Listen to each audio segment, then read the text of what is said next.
Alright, time for some real parts. Real parts are rusty. This is extremely rusty. It's got barnacles going through that thing. Ain't much left of that. So this is a 45 flathead clutch cable, foot clutch cable. Basically, the only thing this thing is worth is this mounting bracket. Cut this off, weld onto another one, because this thing is so rusty, it is worthless. Cable's broken. Basically, a piece of junk. So the trike one had a 3-finger one up here, and the solo had the double.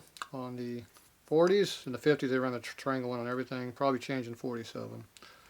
So this is your earlier one, which would be, what year they got a stupid clutch? Probably, I don't think it was 37, I'm thinking like 39, and probably 246, so double hole bracket. So this one's really junky. There's more of those I bought. Yeah.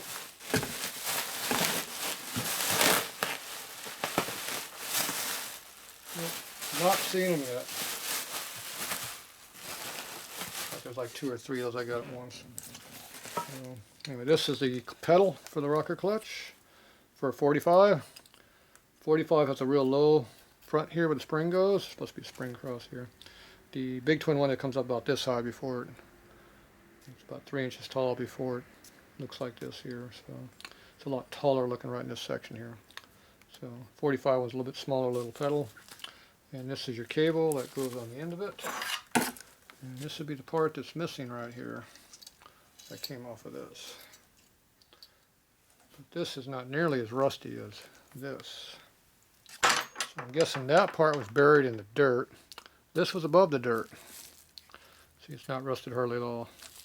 So whenever you're in dirt, it gets really, really rusty. So these here, you want to make sure the threads are good in here, and the pivot point right here needs to be good also. This is an ultra fine thread, 24 threads per inch. Harley likes that no matter what diameter is, it's 24 threads per inch. The problem is Harley is an oddball helix angle, which is the angle the thread's actually cut at. So even though you get the tap and dies for doing this stuff, it's different than Harley. This is nice, it screws on like it's supposed to. So it's a good little pedal. Here's a spring right in here, the big heavy spring that pulls it back, it hooks into here and goes up the pedal. There's another piece that goes over here that's missing. So there you go. And your clutch cable mounts down here in the middle, and this is frozen solid. Probably because it's rusty. It's going to take a little work to make that better. The pedal itself looks pretty nice. Cable, not so nice. Alright, and let's see, these pedals are going to fit the same year as the cable, 39 to 40. These will be all solos the same, so this will go up to 52. But I'm pretty sure 39 is when they started, but it might be off a year or so. I think I think this is later. But it's no later than 37 though. Or no earlier, I mean. That'd be 1937. Alright, that's it for that.